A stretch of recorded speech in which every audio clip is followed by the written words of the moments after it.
শুভ সকাল সবাইকে। আমাদের textile testing and quality control 2 এর আজকে যে লেকচারটা পড়বো সেটা হচ্ছে আমাদের determination of flame retardant or flame resistance of fabric. Hopefully আমরা সবাই ফ্লেম রিটার্ডেন্ট ফেব্রিক সম্পর্কে পড়েছি বা ফ্লেম রেসিস্ট্যান্স ফেব্রিক সম্পর্কে পড়েছি। তো সেটার টেস্টটা কিভাবে হয় সেটা আমরা জানবো। তো আমরা সাধারণত ফায়ার ফাইটিং যে স্যুটস বা আগুন প্রতিরোধক বা আগুনের সাথে সম্পর্কিত যে সমস্ত ফেব্রিক তৈরি করা হয় তাদের টেস্ট করা হচ্ছে যে আসলে ওকে হয়েছে কি না সেটা মেজার করার জন্য। তো চলো, তো তার আগে কিছু আমাদের বেসিক কথাবার্তা জেনে নেওয়া উচিত। তো first of all, what is flammability? আমরা যদি বলি ফ্ল্যামেবিলিটিটা কি জিনিস, বলা হচ্ছে যে flammability is the ability of the substance to burn or ignite, causing fire and combustion. The degree of difficulty required to cause the combustion of a substance through its fire testing. কি বলছে? ফ্লামেবিলিটি হচ্ছে একটা ability, কিসের? পুড়ে যাওয়ার যে ক্ষমতা বা এবিলিটি, সেটাকে আমরা ফ্লামেবিলিটি বলছি। তো ফ্লামেবিলিটিটা আমাদের জানাটা দরকার কেন? যেহেতু আমরা ফ্ল্যাম রেসিস্ট্যান্স ফেব্রিক মেজার করব, সেই হেতু আমাদের ফ্ল্যাম এবিলিটিটা জানা দরকার। তাহলে যে সমস্ত ফেব্রিক, যে সমস্ত কাপড় চোপড় আমরা সাধারণত ফায়ার ফাইটিং স্যুটস বা এই সমস্ত কাজে ব্যবহার করে থাকি, সেই সমস্ত ফেব্রিকের ক্ষেত্রে ফ্লামেবিলিটিটা কম হওয়া উচিত, বা এমন ভাবে তৈরি করতে হবে যেন সেটার ফ্লামেবিলিটিটা কম হয় বা আগুন ধরে না সহজে, ঠিক এরকম ভাবে। ওকে, ফ্ল্যাম রেসিস্ট্যান্স বলতে কি বোঝাচ্ছে? বলা হচ্ছে যে flame resistance is defined as ASTM অনুসারে কি, the property of a material whereby flaming combustion is prevented. The property of a material, very good, whereby flaming combustion is prevented, যেখানে কম্বুশনটা কি হচ্ছে? Terminated, inhibited, following application of flaming non-flaming source of ignition and without subsequent removal of the ignite source। যে আমরা কি করছি, যেখানে flame resistance বলতে তাহলে আমরা সেটা বুঝাচ্ছি, অর্থাৎ যথোপযুক্ত আগুনের পরিবেশ থাকা সত্ত্বেও যখন সেখানে ফ্লেম হচ্ছে না, ধরছে না বা কম্বুশন হচ্ছে না, তখন সেটাকে ফ্লেম রেসিস্ট্যান্স বলছে। যে flammability of a textile is important contributor serious injuries and loss of life, property of fires extra. তো এই ছিল ফ্ল্যামেবিলিটি এন্ড ফ্লেম রেসিস্ট্যান্স। তাহলে ফ্ল্যামেবিলিটি হচ্ছে একটা ধর্ম, যে কত তাড়াতাড়ি পুড়ে যাবে বা পুড়ে যাওয়ার সক্ষমতা বা সেটাকে। আর ফ্লেম রেসিস্ট্যান্স বলা হচ্ছে যে কত তাড়াতাড়ি পুড়ে যাবে না, বা যে কারণ বা যে কারণের উপস্থিতির কারণে কি হচ্ছে যে আমার ফেব্রিকটা পুড়ে যাবে না, সেটাকে আমরা ফ্লেম রেসিস্ট্যান্স বলছি। ওকে, তো কি বলবো যে ফ্লাম এবিলিটি, তখন দেখলাম আরো কিছু টার্মস এখানে রয়েছে আমাদের, যেমন যেটা হচ্ছে ফ্লামেবল। ফ্লামেবল মানে কি? যে ফ্লামেবল ফেব্রিক অন হুইচ প্রপাগেটস ফ্লেম, যেটা আগুন ধরে কি ফ্লেম উৎপন্ন করে পুড়ে যাবে, সেটাকে আমরা বলতেছি ফ্লামেবল। ফ্লেম প্রুফ, যেটাতে কখনোই আগুন ধরবে না, যে flame proof one which doesn't propagate flame and flame goes out quick and when ignite the withdrawn, যে এরকম কোন আগুন ধরে সেটা পুড়ে যাবে না, সেটাকে আমরা ফ্লেম প্রুফ বলছি। ফ্লেম রেজিস্ট্যান্স তাহলে কি? বলা হচ্ছে in the time necessary for propagation 10 inch, ফ্লেম রেসিস্ট্যান্সটাই আমরা টেস্ট করব, যে একটা নির্দিষ্ট সময়ের এগেইনস্টে ফ্লেম প্রুফ মানে সেখানে আগুন ধরবে না, আর ফ্লেম রেসিস্ট্যান্স মানে হচ্ছে আগুন ধরবে কিন্তু সেটা কত সময়ে ধরছে সেটা দেখার বিষয়, যে 10 মিনিট পর, 20 মিনিট পর, এজ লাইক বা এরকম। যেমন এখানে সেকেন্ডে যেগুলো ফ্লেম রেসিস্ট্যান্স না, যে সমস্ত ফেব্রিক, সেগুলোতে যেমন কাগজে সহজে উইথিন সেকেন্ডসে ধরে যায়, কিন্তু যখন ফ্লেম রেসিস্ট্যান্স বলবো তখন আমরা দেখবো যে যেমন একটা ভেজা কাগজে কিন্তু তাড়াতাড়ি আগুন ধরবে না। তাহলে কি বোঝাচ্ছে? যে ওই ভেজা কাগজটা কিন্তু ফ্লেম রেসিস্ট্যান্স, যে কত দেরিতে সেখানে আগুনটা ধরছে। Flame resistance rating and flame resistance fabric তো বললামই। তারপরে যদি আমরা বলি ইনহেরেন্টলি ফ্লেম প্রুফ ম্যাটেরিয়াল, তো কিছু কিছু ফেব্রিক বা কিছু কিছু ম্যাটেরিয়াল আছে যারা ইনহেরেন্টলি, অর্থাৎ জন্ম থেকেই ফ্লেম প্রুফ, অর্থাৎ তাদের আগুন ধরে না, এরকম। তো এরকম কিছু ম্যাটেরিয়াল কি বলবো, যেমন আমরা যদি কপার বা লোহার ড্রেস ওয়্যার করি, সেগুলোতে সাধারণত আগুন ধরে না যদি তার মেল্টিং টেম্পারেচারের উপর না ওঠে। Durability of the flame proof material, durability বলতে বোঝাচ্ছে যে যখন এই সমস্ত ফেব্রিক সেটা ইনহেরেন্টলি হোক অথবা বাইরে থেকে আমরা যখন কোনো ফিনিশ দিয়ে ফেব্রিকটাকে ফ্লেম প্রুফ করি তো সেটার ডিউরেবিলিটিটা কিরকম। বিষয়টা এরকম যে মনে করো আমরা একটা ফ্র্যাগ্রান্স ফিনিশ দিলাম একটা শার্টে, তার মানে সেখান থেকে গন্ধ বেরোবে। তো এখন ধুচ্ছি শার্টের গন্ধ কমতেছে, ধুচ্ছি শার্টের গন্ধ কমছে, আফটার 5 টাইমস অর 10 টাইমস শার্টের যে ফ্র্যাগ্রান্সটা ছিল সেটা আর থাকছে না, সেটাকে বলা হচ্ছে ডিউরেবিলিটি। ঠিক এভাবেই সেটা হোক ইনহেরেন্টলি বা জন্মগতভাবে অথবা আমরা বাইরে থেকে কেমিক্যাল অ্যাপ্লাই করে যে প্রপার্টিসটা অর্জন করলাম সেটা কতদিন পর্যন্ত থাকছে সেটাকে আমরা ডিউরেবিলিটি বলছি। সেটা কি প্রোডাক্টের লাইফ টাইম পর্যন্ত থাকছে নাকি এরকম 5 টাইম 10 টাইমস ওয়াশের পর পর্যন্ত থাকছে, এরকমটাকে আমরা বলছি durability of the flame proof material. Okay, hopefully durability সম্পর্কে আমরা জানি সবাই যে লাস্টিং বলা হয় বাংলায়, যেখানে সহজ কথায় আমরা বলি যে কতদিন লাস্টিং করবে। হ্যাঁ, টেম্পোরারি ফ্লেম প্রুফ ম্যাটেরিয়াল, তো কিছু কিছু ম্যাটেরিয়াল আছে যারা আসলে ফ্লেম প্রুফ নয় কিন্তু টেম্পোরারি অর্থাৎ আগুন ধরতে বাধা প্রদান করে প্রাথমিক অবস্থায়। ওকে, তো factors affecting the flame resistance or flame proof, তো বলবো না রেসিস্টেন্সটা বলবো যে কি কি বিষয় আছে যারা ফ্যাক্টরস আছে যারা ইনফ্লুয়েন্স করবে। তো আমরা একটু দেখবো fibre content, definitely fibre content. এখন একটা ফাইবার যদি তামার হয় তাহলে তো সেটা সহজে আগুন ধরবে না। হ্যাঁ, the flame resistance of a fabric is depend on the fiber which is made of cellulosic fiber, wool fibers, nylon and trilene, যে সাধারণত cotton flax gives flow flame of resistance, wool difficult to hygienize, both plastic shrink and flame not to hygienize। তো দেখা যায় যে সাধারণত cellulosic fibre গুলো flame resistance মোটামুটি ধরতে চায় না, কিন্তু যখন আমরা থার্মোপ্লাস্টিক বা প্রোটিন জাতীয় ক্ষেত্রে যাব তারা মোটামুটি তাড়াতাড়ি ধরে। টাইপ অফ ইয়ার্ন, যে for practical purpose always structure itself doesn't effect the resistance of the matter. তো কি ধরনের ইয়ার্ন রয়েছে সেটা আসলে ডিপেন্ড করছে যে টুইস্টটা কিরকম হচ্ছে। এটা যদি হেভি টুইস্টেড হয় তাহলে কি সেটা কম পূর্বে, বা বেশি টুইস্টেড হলে বেশি পূর্বে। বিষয়টার উল্লেখযোগ্য প্রমাণ হিসেবে আমরা যদি বলি, আমাদের বাসায় আগে কুপি ছিল, সবার বাসায় কেরোসিনের কুপি ছিল। তো আমরা কেরোসিনের কুপিতে সাধারণত পাটের এ জাতীয় কোনো কিছুর ফলতে ইউজ করতাম। তো যেখানে সলতেটা একটু লুজ থাকতো সেখানে কিন্তু সলতেটাও পুড়ে যেত, বা কিন্তু যেখানে সলতেটা টাইট থাকতো সেখানে আমরা লক্ষ্য করেছি যে সলতেটা আসলে ঠিক সেই রকম ভাবে পুড়ে যায় না। সো টাইপোবিয়ান যে স্ট্রাকচারটা, বিশেষ করে যত ক্লোজ কন্টাক্ট স্ট্রাকচারটা হবে আমার ফ্লেমটা একটু কম দ্রুত ছড়াবে। ফেব্রিক স্ট্রাকচার, অবশ্যই ফেব্রিক স্ট্রাকচার ডিপেন্ড করছে যে the flame resistance of a fabric appears to the largely independent manufacturing process, যেমন উইভিং, নিটিং। বিশেষ করে যখন আমরা যদি বলি যে লুজলি নিটেড যেগুলো ফেব্রিক সেগুলো তো তাড়াতাড়ি আগুন ধরবে, যেভাবে একটা ডেনিম ফেব্রিক বা টাইট নিটেড কোনো ফেব্রিক আছে সেটার থেকে। ফেব্রিক ওয়েট, যে for fabric which propagate flame, it has been found that the flame resistant and it is related to their weight as their fiber content. The heavier of the fabric, the higher will be the flame resistance. স্বাভাবিকভাবেই, কারণ বেশি ইয়ে পুড়তে সাধারণত বেশি সময় লাগবে। বা যদি মনে করো দুটো ফেব্রিক আছে, একটা কম জিএসএম এর একটা বেশি জিএসএম এর, কম জিএসএম এর ফেব্রিকটা আগে পুড়ে যাবে। ওকে, তো এই ছিল ফ্যাক্টরস, আসলে ফ্যাক্টরস গুলো কিভাবে প্রভাবিত করছে সেগুলো। তো এখন এই ফ্লেম রেসিস্টেন্স টেস্ট পড়ার আগে বা ফ্লেম রেসিস্টেন্স ফিনিশ বা ফ্লেম প্রুফ ফিনিশ পড়ার আগে আমাদের যে জিনিসটা বোঝা দরকার সেটা হচ্ছে কম্বুশন অফ ফায়ার, অর্থাৎ আগুন কিভাবে কাজ করে বা আগুন কি কোন মেকানিজমে কাজ করে। এটা জানলেই তাহলে আমরা আগুন প্রতিরোধ করতে পারবো। তো আগুনের তিনটে বেসিক কম্পোনেন্টস প্রয়োজন হয় কম্বুশনের জন্য, সেটা হচ্ছে হিট প্রথমত, দ্বিতীয়ত অক্সিজেন এন্ড তৃতীয়ত সুইটেবল ফুয়েল। তো একটা ছাড়া আরেকটা আসলে হবে না।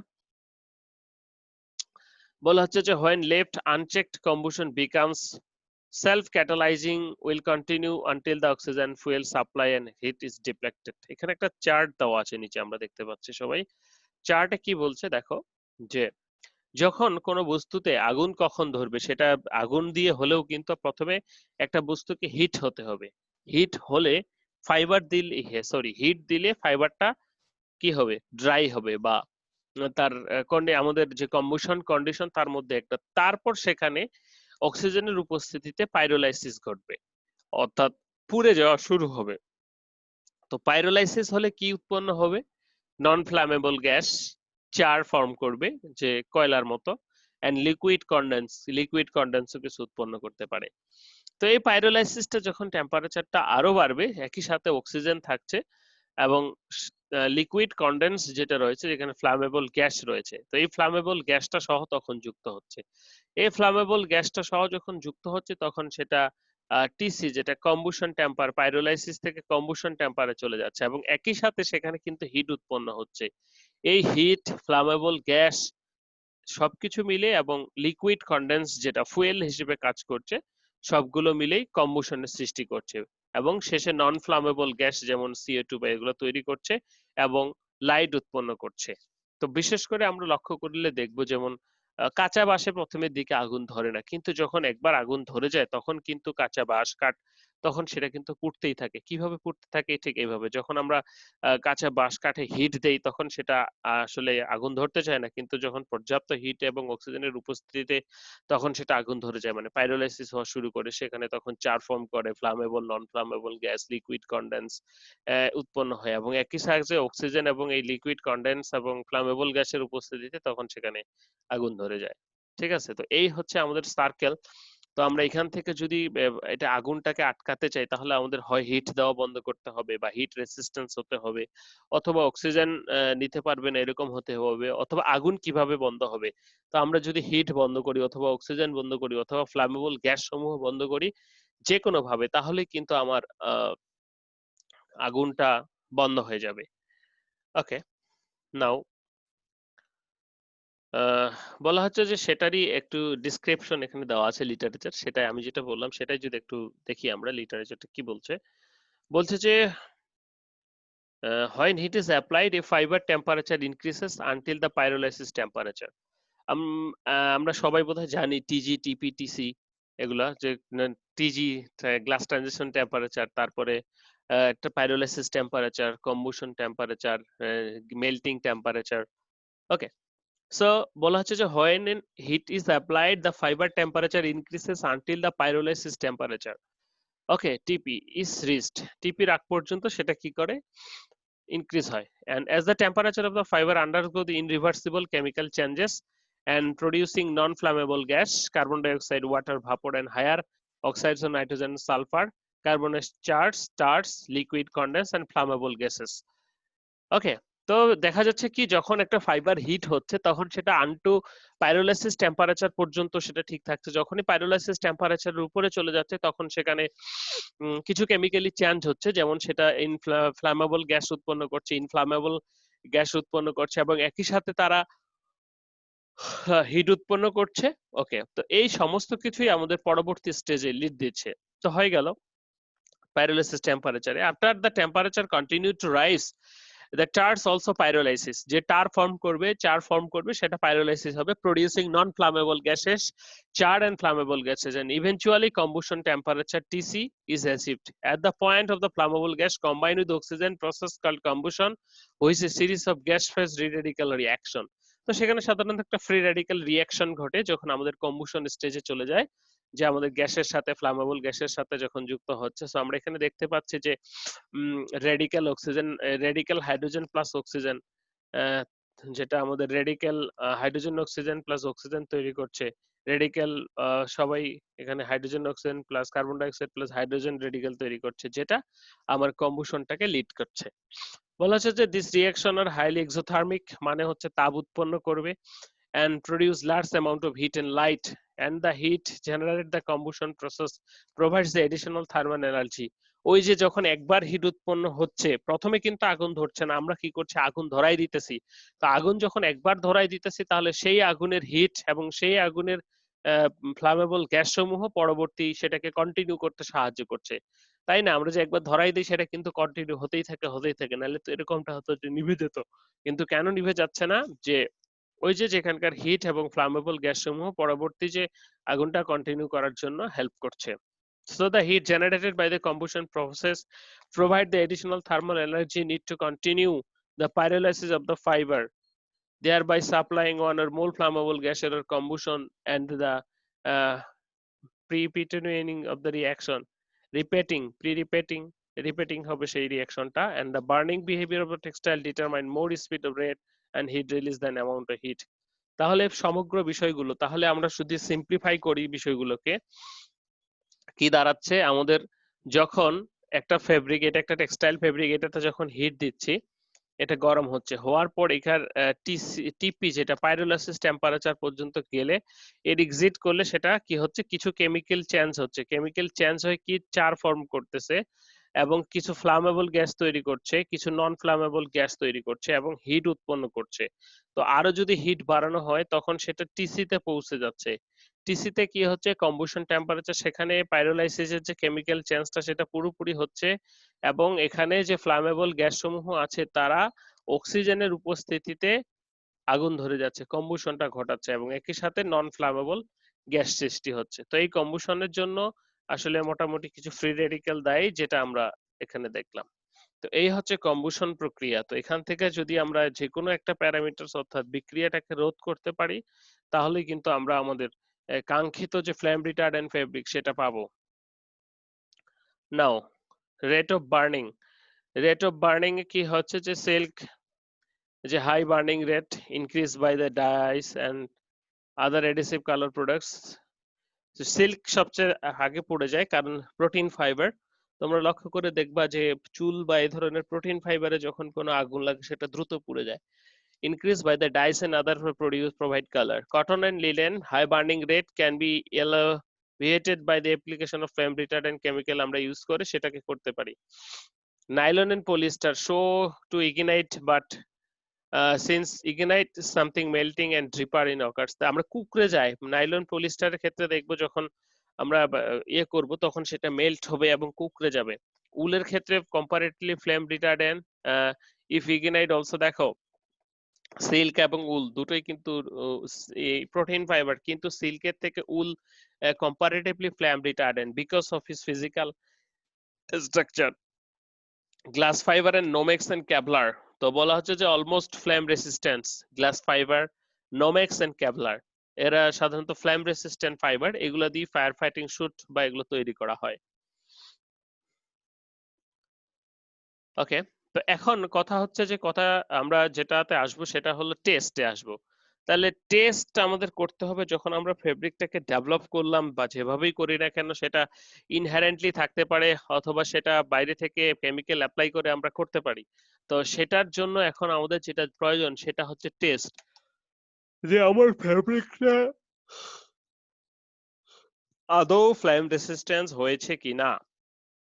সেজন্য অনেকগুলো টেস্ট প্রচলিত আছে, মোটামুটি তিনটা। আমরা যদি বলি the visual timing test, normally Bangla মোদ্দা কথা দুটো স্যাম্পলকে পাশাপাশি নিব একই সাইজের, একটা ট্রিটেড অথবা একটা আনট্রিটেড, অর্থাৎ একটা ফ্লেম রিটার্ডেন্ট অথবা ফ্লেম রিটার্ডেন্ট নয় এরকম ফেব্রিককে পাশাপাশি নেওয়ার পর আমরা কি করছি, পাশের ছবিতে আমরা দেখতে পাচ্ছি দুটো একই গ্যাস ফ্লেমে একটা একই সময় ধরে বার্ন করছি এবং পরে দেখা যাচ্ছে যে কোনটা কতটুকু বার্ন করেছে সেটার উপর ভিজুয়াল টাইমিং টেস্ট আমরা বলতেছি, যে ভিজুয়ালি টাইমিং করব আমরা কোনটা কতখানি পড়তেছে সেটার উপর বেস করে আমরা তখন সেটাকে বলতেছি ভিজুয়াল টাইমিং টেস্ট, বা অ্যানালাইসিস করছে যে হ্যাঁ কোনটা ফ্লেম রেসিস্ট্যান্স অথবা কোনটা নয়। A fabric strip is suspended vertically and ignite the bottom of the ears and that of the flame is determined, নিচ থেকে আগুন ধরিয়ে দিচ্ছি।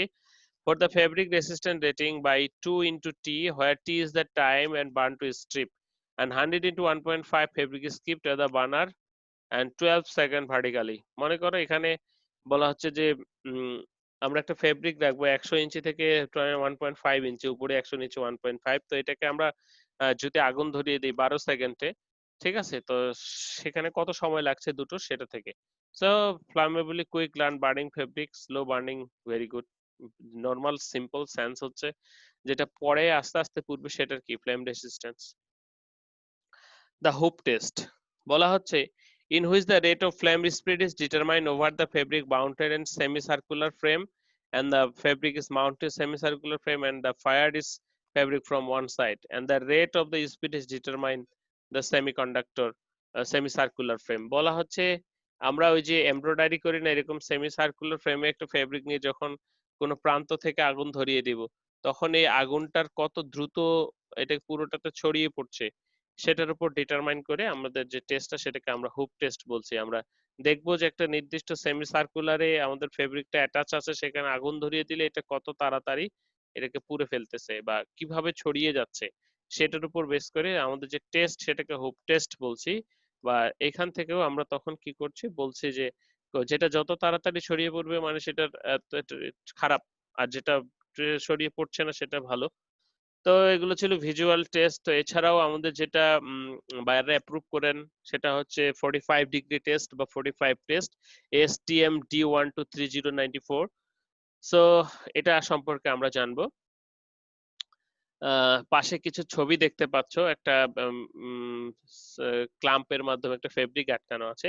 এটাকে 45 ডিগ্রি টেস্ট বলার কারণ হচ্ছে এই যে লোকেশনটা ফেব্রিক স্যাম্পলটা সেটা 45 ডিগ্রি অ্যাঙ্গেলে হবে।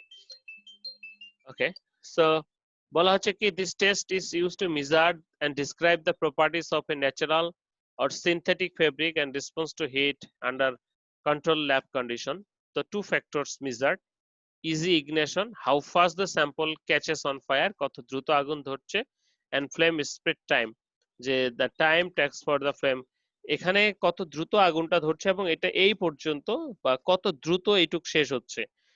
দেখো দুই পাশে কিন্তু ক্লাম্প দিয়ে আটকানো, চাপ দিয়ে আটকানো, তার মানে যদি পুড়তে হয় ফেব্রিকটার শুধু এইটুকুই পুড়তে হবে, অর্থাৎ সকল স্যাম্পলের ক্ষেত্রে একই এরিয়াটা পোড়ার জন্য ইনশিওর করা হচ্ছে এখানে। কিভাবে কাজ করে এটা বলা হচ্ছে যে samples are mounted on a frame and held in a special apparatus in angle 45 degree. The standardized flame এই যে standardized frame অর্থাৎ এই ফ্লেমটা মাপা আমাদের যেমন ইয়ে করে না গ্যাসের ঝালাই করে, তখন কিন্তু আমাদের অ্যাসিটিলিন শিখাটা কম বেশি করা যায় বা একটা নির্দিষ্ট রেঞ্জে রাখা যায়। So standard our flame is applied to the surface near the lower end of the specific amount of time. The flame travels up to length on the fabric trigger string and which is drops. দেখো এখানে একটা trigger রয়েছে, তো আমরা যখন এটা এদিকে থাকবে, তো এখানে এদিকে যখন থাকবে সোজা হয়ে এখানে, তখন এখানে আমরা আগুন ধরাই দিব। তো যখন মেশিনটা চালু করব তখন বোতাম টাপলে এই ফ্লেমটা এভাবে আস্তে করে এখানে পড়বে ফ্লেমটা, তাহলে তখন সেখানে আগুন ধরবে। বলা হচ্ছে যে frame travels up the length of the fabric and trigger string which drops weight of the stop timer and burn through. The time is required for the time flame travel through the length of the fabric and break the trigger and steering the disorder. দেখো এই যে একটা সুতা দেওয়া আছে, এই সুতা দিয়ে কিন্তু এখানে একটা ট্রিগার দেওয়া আছে এই যে, ঠিক আছে? তো যখন এখানে বার্নিংটা হবে, তো এইটা আগুন ধরতে ধরতে ধরতে ধরতে এখানে যাবে, এখানে যে সুতাটা আছে সেটা সব পুড়ে যাবে। তো সেটা যখন পুড়ে যাবে ফ্লেমটা তখন পড়ে যাবে, ঠিক আছে? তো ছিঁড়ে যাবে, তখন আমরা বুঝবো যে ইটস ওকে আওয়ার টেস্ট, এবং তখন আমরা টাইম কাউন্ট করব যে কতটুকু সময় লাগলো। তাহলে কত সময়ে আগুন ধরতেছে, কত দ্রুত, এবং এইখানে কত সময়ে পৌঁছাচ্ছে, এই দুটো আমরা মেজার করব। সেটাকে আমরা দি 45 ডিগ্রি টেস্ট বা দি 45 টেস্ট বলছি। কি কি লাগবে? ইকুইপমেন্ট, আমাদের তো মেশিন লাগবেই, আমাদের যে টেস্টার, তারপর প্রি কাট স্যাম্পল 100 গুণন কত, যেটা যেরকম চাই। এখানে দেখতেছি আমরা নিচের দিকে sample cut fabric with 4 clips, brushing device, একটু ব্রাশিং করে নিতে হবে, মার্সারের সুইং থ্রেড, যে থ্রেডটা এই যে এখানে উপরে দেওয়া আছে, যেটা পুড়ে যাবে, যেটা পুড়লে আমরা চেম্বারটা নিচে পড়ে যাবে, অর্থাৎ ইঁদুর মারার ফাঁদের মতো। Double side taped, okay, and sparker, যেটাতে আগুন ধরাবো, এগুলো আমাদের লাগবে। ওকে, স্যাম্পল প্রিপারেশন, লন্ড্রিয়াবল ও ড্রাই ক্লিনিং ফেব্রিকের ক্ষেত্রে বলা হচ্ছে কাট 12 6x5 ইঞ্চি থেকে 2 ইঞ্চি, অর্থাৎ লেন্থ যদি 6 লেন্থ হবে 6.5 এবং উইথ হবে 2.5, এরকম 12টা কেটে নিতে হবে, অর্থাৎ ইয়ে মান পাওয়ার জন্য আমাদেরকে গড় করে নিতে হবে। তো from 6 original sample fabric in warp direction in wave direction and from 6 laundry dry cleaning fabric warp and wave direction. লন্ড্রিয়েবল যদি বলো যে নন ড্রাই ক্লিনেবল, সেগুলোর ক্ষেত্রে 6টা একই ভাবে কাটতে হবে, 3টে ওয়ার্প এবং 3টে ওয়ার্প ডিরেকশন থেকে। ওকে, ফেব্রিক স্যাম্পল প্রিপারেশন হলো আমাদের, জাস্ট কেটে নিতে হবে। আমরা এখানে স্যাম্পলের ধাপগুলি দেখব।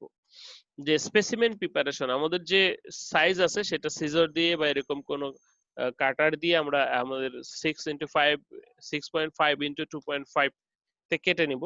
কেটে নেওয়ার পর এটা হচ্ছে তোমার যে স্পেসিমেন হোল্ডার। স্পেসিমেন হোল্ডারটা আমরা সবাই দেখতে পাচ্ছি এরকম। এখন এই স্পেসিমেন হোল্ডারে আমার ফেব্রিকটা আমি লোড করব। ফেব্রিকটা লোড করব। লোড করার পর দুই পাশে যে ক্লাম্প রয়েছে দেখো, সেগুলো আটকিয়ে দিলাম, এবং যার ফলে ফেব্রিকের একটা নির্দিষ্ট এরিয়াই শুধু পুড়ে যাওয়ার জন্য প্রিপারেশন প্রস্তুত হলো। তারপর স্যাম্পলটাকে আমরা কি করছি দেখো, ফ্লেমটা কিন্তু বাইরে, এখন কিন্তু ফেলানো নাই। তখন আমরা কি করছি, স্যাম্পলটাকে এই সুতার সাহায্যে এই দিক দিয়ে সুতাটা দিয়ে সেট করছি, এই দিক দিয়ে এই দিক দিয়ে সুতাটা দিয়ে সেট করছি। ওকে, তো এখন যখন এখানে আগুন ধরে যাবে এদিক দিয়ে পুড়তে পুড়তে সুতাটাও পুড়ে যাবে, তারপর সেটা কিন্তু আমাদের ইন্ডিকেশন দিবে যে ওকে আমাদের টেস্ট শেষ।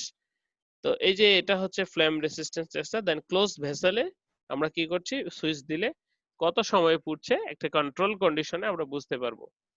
তাহলে ফ্লেম রেসিস্ট্যান্সটা খুবই সহজ একটা টেস্ট, মানে কতক্ষণে পুড়ছে, যেটা যত বেশি সময় লাগবে সেই ফেব্রিকটা তত বেশি flame resistance. Very simple.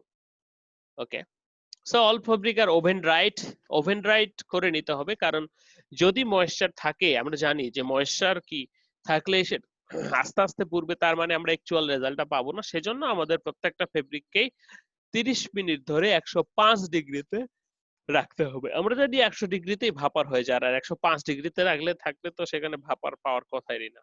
So should be placed on the desiccator at least 15 minute, dry করে ডেসিকেটরে রাখতে হবে before testing. and secure sample into the frame using clips on each side, যে খুলে যেন না যায় দুই সাইডে, সেজন্য যে ফ্রেমটা ইউজ করব সেটা খুবই টাইটলি এবং সিকিউরড হতে হবে। Piled or napped fabric should be brushed at the time of the brushing device, যে পাইলড অথবা ন্যাপি ফেব্রিক সাধারণত একটু ব্রাশ করে নিতে হবে। যে পাইল ফেব্রিক কোনগুলো, যেগুলো ফ্লিস ফেব্রিক যেরকম, অথবা উপরে গুটি গুটি গুটি গুটি আছে বা ছোট ছোট ফাইবার আছে, এরকম ফেব্রিক গুলোকে প্রথমে ব্রাশ করে নিয়ে আমাদের টেস্টে যেতে হবে। প্রিপেয়ারিং দ্য ফ্লামেবিলিটি টেস্টার, কি যে মেইন পাওয়ার সুইচ অফ সেটা, এন্ড টাইম সেট ইজ 0, টাইমটা সেট করে নিতে হবে। Move rack light right using the lever arm located the front panel and sample holder and instrument. Sample rack the longer is the top, using the lever and slide drag until the sample contact with the L-shaped location arm and the burner and away from the, মানে আমাদের যে বার্নারটা এদিকে arm দিয়ে আলাদা করে আছে সেটাকে, and fill the glass U and shaped manometer with a convenient level located manometer আমরা লাগাতে পারি, and stop cord, যেটা আমরা সুতা ইউজ করব 50/3 mercerized cotton sewing thread for this instrument. ওকে, আমরা একটা ভিডিও দেখব, দেখলে আমাদের ইয়েটা ক্লিয়ার হবে। তো পারফর্মিং টেস্ট আমরা একটু দেখে নিই। যে মেশিন অন করব, মেশিন অন করার যে অটো ইম্প্যাক্ট জিনিস 5 সেকেন্ড সিলেক্ট করবেন, purpose will 5 second, then press button, শুরু করে দিব। ওকে, তো আমরা একটু দেখি আমাদের যে ভিডিওটা রয়েছে সেটা একটু আমি দেখানোর চেষ্টা করছি তোমাদেরকে। সেজন্য একটুখানি সময় নিব আমি।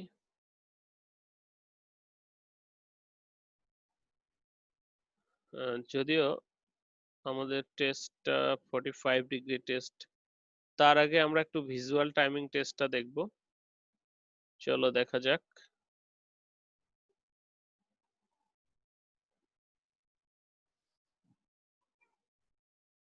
এটা হচ্ছে আমাদের ভিজুয়াল টাইমিং টেস্ট। মানে কি, এরকম একটা কন্ট্রোল স্যাম্পল এবং 3টা স্যাম্পল মনে করে আমরা টেস্ট করব। তো একই সাথে বার্নার গুলো একই ভাবে ধরে আগুন ধরাই দিছি, এটা হচ্ছে নরমাল টেস্ট আমরা বলতে পারি। বাসা বাড়িতেও আমরা মনে করো একই সাইজের স্টিপ নিয়ে একই ফ্লেম ডেনসিটি ফ্লেম হাইট যদি কন্ট্রোল করতে পারি তাহলে ইটস এনাফ। যে আগুন ধরানোর পর আসলে তখন যদি আগুন নিভে যায় একটা সার্টেন টাইম পরে, আমরা দেখব যে কোনটার কতখানি পুড়ে গেছে, সেই লেন্থ অনুসারে আমরা বুঝবো যে এটার ফ্লেম রেসিস্ট্যান্সটা কিরকম বা কতখানি ছিল। এটা ভিজুয়াল টাইমিং টেস্ট আর স্টিপ টেস্ট যেটা আমরা দেখছি। এছাড়াও আমাদের 45 ডিগ্রি টেস্ট রয়েছে একটা, সেটা আমরা এখন একটু দেখব। তো তার আগে এই 45 ডিগ্রি টেস্টে আমরা চলে যাই। 45 ডিগ্রি টেস্ট কোথায়? ওকে, 45 ডিগ্রি টেস্ট, এটা একটু সবাই ভালো করে দেখি, অল্প কয়েক মিনিটের।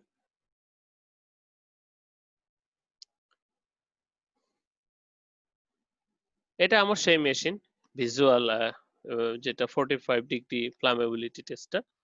এখানে আমার ইনস্ট্রুমেন্ট গুলো দেওয়া আছে। এটা হচ্ছে আমার স্যাম্পল, এটা টেস্ট করব আমি। তো সেজন্য সেটাকে একটু ব্রাশ দিয়ে ঘষে নিব, যেটা পাইল অথবা এরকম প্রজেক্টিং ফাইবার বা এরকম শর্ট ফাইবার আছে, সেটাকে মনে করে এই ফেব্রিকটা টেস্ট করব।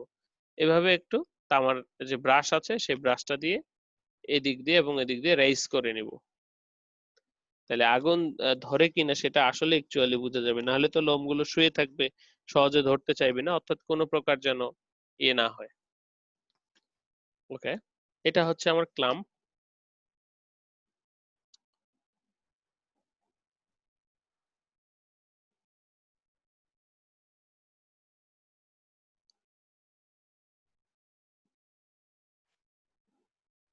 স্যাম্পল প্রিপারেশন করছি, ক্লাম দিয়ে শক্ত করে আটকিয়ে দিচ্ছি। আমার যে মিডিলের জায়গাটা পুড়বে কিন্তু সেটা শুধুমাত্র।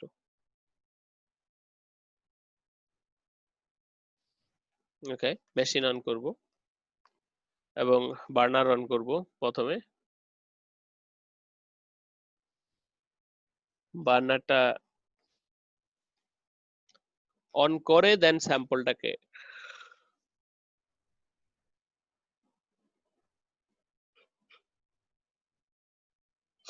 বার্নার ফ্লেম, যেটা ম্যানোমিটারের সাহায্যে আমরা ইয়ে করছি, যে বার্নার ফ্লেম ডেনসিটিটা বা হাইটটা কতটুকু হবে সেটা মেজার করে নিব আমাদের এই মেজারমেন্ট, ফ্লেম মেজারমেন্ট যে ইনস্ট্রুমেন্ট রয়েছে বাস, সেটা দিয়ে।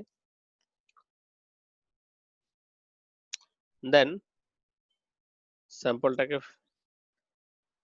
বসাবো, আগে যেন পুড়ে না যায় আবার। এই যে আমাদের কর্ড,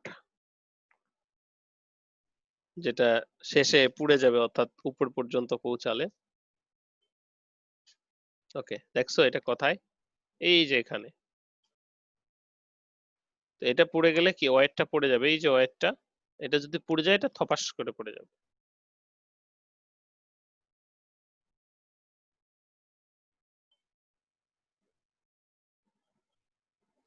ওকে, সব ওকে রয়েছে, আমরা এখন ক্লোজ করে দিচ্ছি, কন্ট্রোল। এখন মেশিন সেট করব।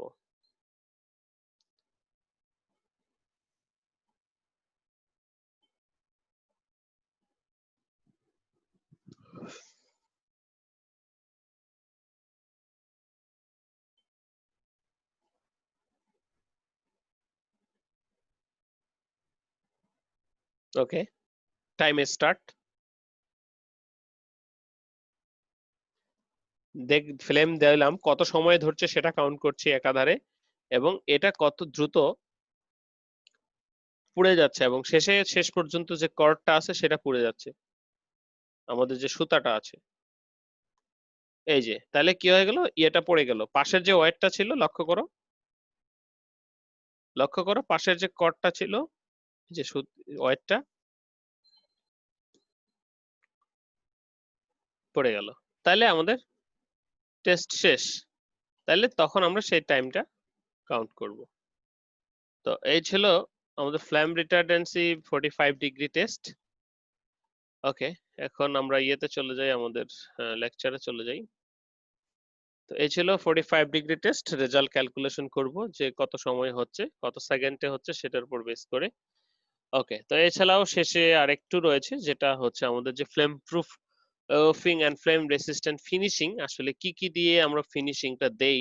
তো বিভিন্ন প্রকার কেমিক্যাল ইউজ করি, যেমন বলা হচ্ছে যে special chemical finishing process have been developed within which reduce the flammability of the treated sample fabrics, and some recent development lead to the introduction of such finishes যেমন প্রোবান, অ্যান্টিফ্ল্যামন এন্ড লাইফগার্ড সাস, এগুলোতে ব্যবহৃত হয়। Such finishes should be following properties. তো এগুলো নাম, commercial নাম। এগুলো কি বলেছে, be permanent and disappear fast handle cleaning, চলে যাবে না ধোয়ার ফলে, non toxic, non irritant to স্কিনে, কোনো ঘষা চুলকানি হবে না, leave handle and reduce desirable properties and unaffected. Okay, আনএফেকশন অর্থাৎ কোনো প্রকার ইয়ে করবে না। So mechanism of the flame রিটার্ডেন্সে যদি আমরা বলি, মেকানিজমটা কি, যে প্রথমে আমাদের যে কোনো একটা প্রসেসে বললাম প্রথমের দিকে যে cooling off the endothermic process, অর্থাৎ আমরা যদি সেটাকে তাপ উৎপন্ন না হয় এরকম প্রসেসে কনভার্ট করতে পারি, ফর্মিং এ প্রোটেক্টিভ লেয়ার, উপরে যদি ফেব্রিকটার উপরে একটা প্রোটেক্টিভ লেয়ার দেওয়া হয় যেটার ফলে হিট হবে কিন্তু সেখানে যে আলাদার্স ফ্লামেবল গ্যাস বা ওগুলো পৌঁছাবে না, তো ফেব্রিকটা হিটও পাবে না, তো সেই ক্ষেত্রে হতে পারে মনে করো বাইরে থেকে কোনো একটা আস্তরণ দিয়ে দিলা। বাই ডাইলুশন বলা হচ্ছে যে substrate which are invert into gases decomposition dilute the fuel and the solid and gas phase and the concentration of the combustion gases fall under the ignite limit. যেই লিমিট পর্যন্ত একটা flammable গ্যাসের concentration থাকতে হয় কম্বুশনটা ঘটানোর জন্য, তো আমরা সেখানে যদি আলাদা সাবস্টেন্স আলাদা কোনো গ্যাস দিয়ে সেই কনসেন্ট্রেশনটাকে কমিয়ে ফেলি তাহলে সেখানে কিন্তু আগুন ধরবে না। Reaction in the gas phase বলা হচ্ছে the free radical mechanism of the combustion process which takes the place in the gas could be the interrupt by the flame resistance অথবা reaction of the solid phase on mechanism accelerate breakdown of the polymer।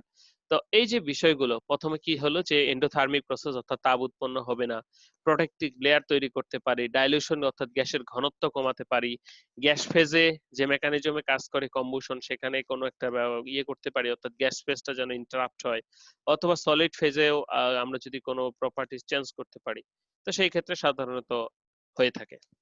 তো types of flame রিটার্ডেন্টস কি কি, যেমন brominated flame retardants, chlorinated flame retardants, phosphorus, nitrogen, inorganic, এগুলো সাধারণত কাজ করে বা এগুলো সাধারণত ফ্লেম রিটার্ডেন্ট এজেন্ট হিসেবে কাজ করে, যেমন বোরন বা ব্রোমিনেটেড ফ্লেম রিটার্ডেন্টস যেমন বোরন, এগুলো দিয়ে সাধারণত দেওয়া হয়। তো এই ছিল আজকে আমাদের লেকচার, সহজ এবং ছোট একটা লেকচার। আমরা যদি প্রথম থেকে একটু রিভিউ করার চেষ্টা করি, প্রথমে যেটা ছিল সেটা হচ্ছে আজকের ফ্ল্যামেবিলিটিটা কি, যে কত সহজে পুড়ে যাবে সেটা, এবং ফ্লেম রেসিস্ট্যান্সটা হচ্ছে যে কত সময়ে অর্থাৎ কত দেরি করে পুড়বে, একটা জিনিস পুড়তে কত সময় লাগবে সেটাকে ফ্লেম রেসিস্ট্যান্স বলছে, যেটা যত বেশি সময় লাগবে সেটা তত বেশি রেসিস্ট্যান্স। এখানে কিছু টার্মস এন্ড ডেফিনেশন রয়েছে, যেমন ফ্ল্যামেবল বা flame proof, flame resistant, proof মানে আগুন ধরবে না কিন্তু রেসিস্ট্যান্সে ধরবে, ফ্লেম রেসিস্ট্যান্ট, তারপর ইনহেরেন্টলি ফ্লেম প্রুফ ম্যাটেরিয়াল যেমন গ্লাস, ওকে, ডিউরেবলি ফ্লেম প্রুফ ম্যাটেরিয়াল, কতক্ষণ থাকবে, কতদিন থাকবে, ফ্যাক্টরস গুলো কি ধরনের ফাইবার, তারপরে কি ধরনের ইয়ান, কি ধরনের ফেব্রিক এবং সেটার ওজন কত, কম্বুশনের জন্য নেসেসারি হিট, অক্সিজেন এবং সাস্টেনেবল ফুয়েল। এই যে চক্র, এই চক্রটার মাধ্যমে যদি কোনো একটা প্রসেস বা ধাপকে আমরা ইন্টারাপ্ট করতে পারি সেটাই আগুন ধরবে না। রেট অফ বার্নিং আমরা দেখলাম যে সিল্কের সবচেয়ে বেশি। তারপরে টেস্ট মেথডের ক্ষেত্রে আমরা দেখলাম তিনটা test method, visual, hope and 45 degree test. Hopefully বুঝতে পেরেছো সবগুলোই। তো এরকম ক্ল্যাম্পে আমরা আটকিয়ে দেন আগুন ধরিয়ে দেই, তো ওই কট পর্যন্ত যাওয়ার পর্যন্ত সময় কাউন্ট করি যে কত সময় সেটা আসলে চলে যাচ্ছে। এই ছিল flammability tester, results, flame resistant proof, mechanism, factors. Okay, তো এই ছিল আজকের লেকচার। এখনই কেটে যাবে, তোমরা প্লিজ আবার জয়েন করো।